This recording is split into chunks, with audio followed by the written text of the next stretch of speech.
Hello, good days guys. Another day that we are having issues here with another phone. This one is Infinix X559 and you can see they have replaced another battery. This phone has been brought over with charging issues, charging complaint. So what do we do first? First we test whether it is functioning or it's working, and I do not have another battery, and of course you can use the DC power supply, but I do not have this clip. So I just want to go straight to fixing it, and we will start by troubleshooting. Of course, you can see that we have the V-bus line here, and having the V-bus visible, it becomes easier for us to troubleshoot. We want to find out, is it even before using this charger, we want to find out whether it is having a short on that V-bus line, because it's the one that is responsible for charging, the 5-volt charging line.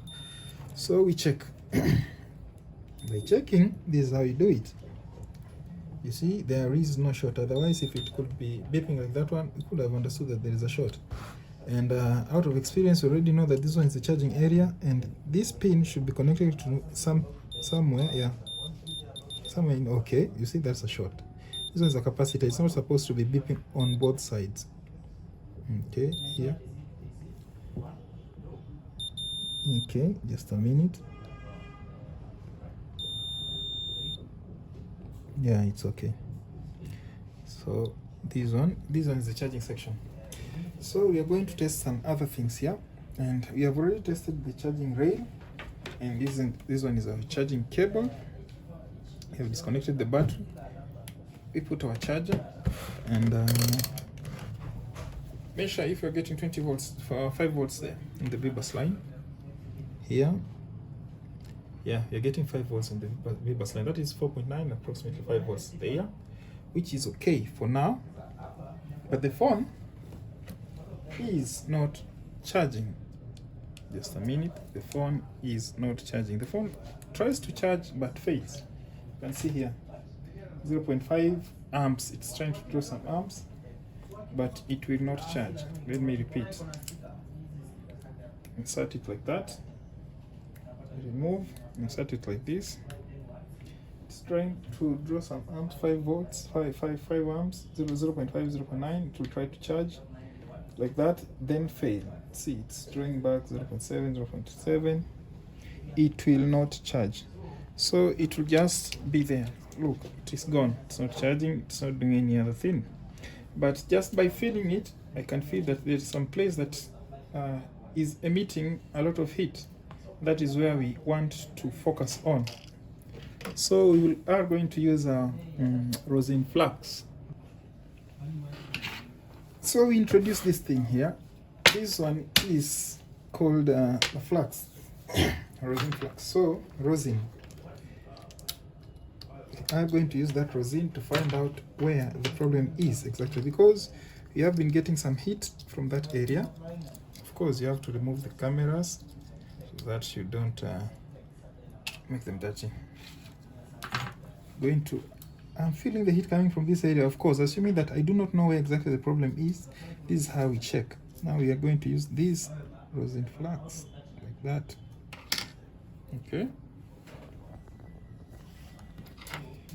like this.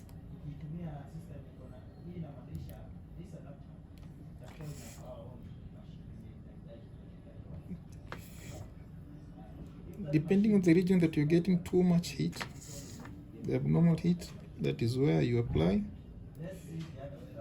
the smoke, rosin smoke flux. Sorry, I want to show you some magic here.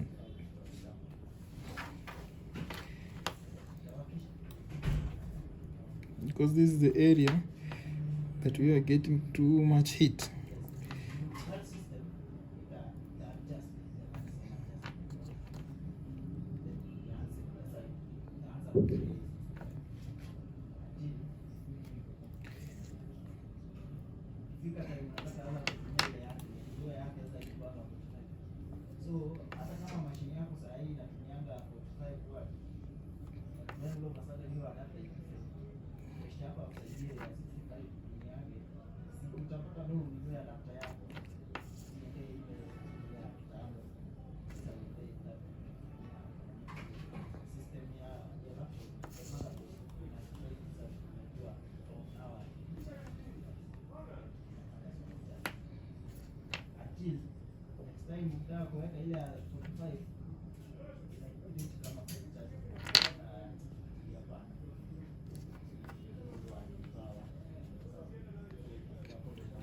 Okay, now let us see the magic.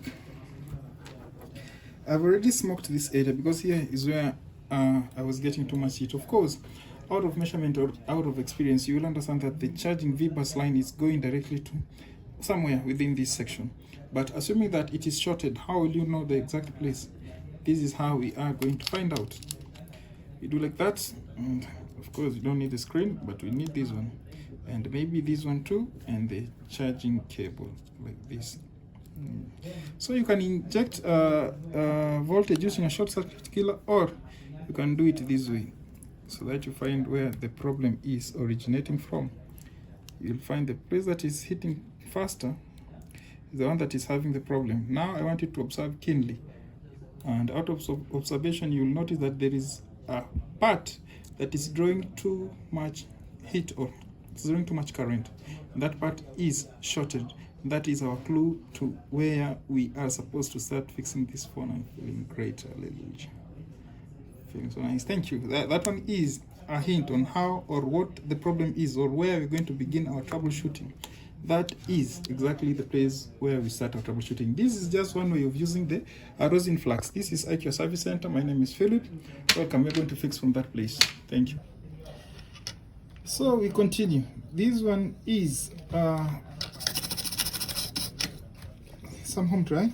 It's the one that we use to wash this part, wash all the dirt. So there is something that we have to consider before removing the IC. Now that we have this motherboard, this one is for iPhone. Oh, come on. This one is for Infinix X559. I'm used to iPhones and Samsungs. I'm very sorry, guys. So we want to look at something before we engage into fixing it. Before we engage into removing the board already, we have to look at something. And that thing that we are supposed to look at is the orientation of the board. The orientation is the direction which the IC is placed to face. So there is a clue, or there is a pin, there is something that we do look at before we engage ourselves into removing an IC. Here we are. So I want to show you the orientation of the IC, of the chip that we are looking at. And of course this is the chip itself. Here we are. This is the chip, this is the IC, this one. And we have a V-bat line here coming or going all the way to the positive terminal of the battery. And we have this section, the V-bus line, which of course is going all the way to the charging section. As you can see, if you are a student, you have learned through on how to follow this path. You can see this part is very, very much visible. Look at this one. Look at this one. It is going all the way to the positive side of the V-bus, of the charging connector. Look at this one. It's going all the way through to this IC. Okay. Of course, it is being aligned by, this one is being controlled, filtering the voltage. This one is along the line. You can see it is entering through this IC, and this one is BQ IC. We have studied the BQ IC. Look at it. I want to look at this, to observe this IC. I'm going to use this home drive to make you see the IC number. Look at it. Look at it, and I want you to observe it, and you will see it is BQ something. This one is BQ charging IC. Look at it, just look at it. BQ 2420. Observe keenly again once more. This one is BQ 20. Let me rub it, wipe it off, then try to find it with a very nice angle. But my intention here was to show you the direction, and this one is our origin, our point of origin. Please observe keenly. BQ 24259, BQ 24259. Now that is where we understand that the number of the IC number is BQ 24259. Once again, BQ24259.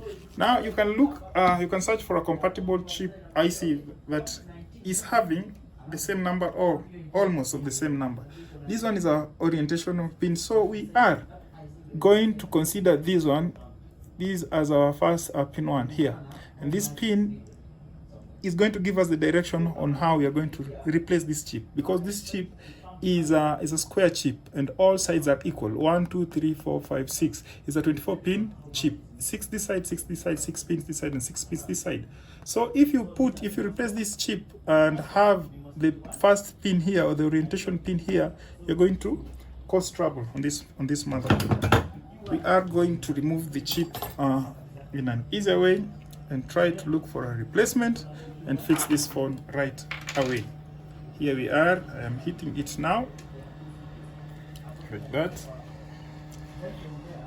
Heat it a little, then apply some paste, flux. Considering our pin, nice, so here. So we heat it a little.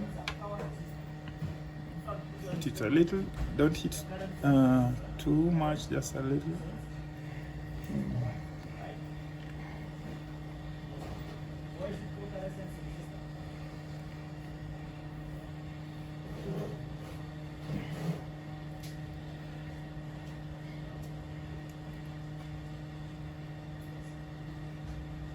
Yep, I have removed it already, and I want you to see the orientation. Even with the BQIC, it is easier for you to replace it, considering that the bottom side is not equally placed. Look at this one. You see there is an angle here. This one is the input voltage. There is an angle here. It is different from this square, this edge, this edge. But if you look it from the outside, if you observe it from the outside, you will not know which side is which. But now that is just another clue. Let us look at the IC of the orientation pin here. Look at the IC just a minute. Of course, now we have two clues. The first one is this kind of cutting, like this one. This one is where our orientation pin is. Let us look at it this way. You see, let me put it in an angle. Right now you can visibly see it, BQ24259. If you put it at an angle, you can visibly observe it. Look at it. Look at it, BQ24259. Now, you will have to find another chip or another phone like that one, or just have to be having such kind of chips with you. And of course, we have plenty of them with us from other dead motherboards that we can salvage those chips.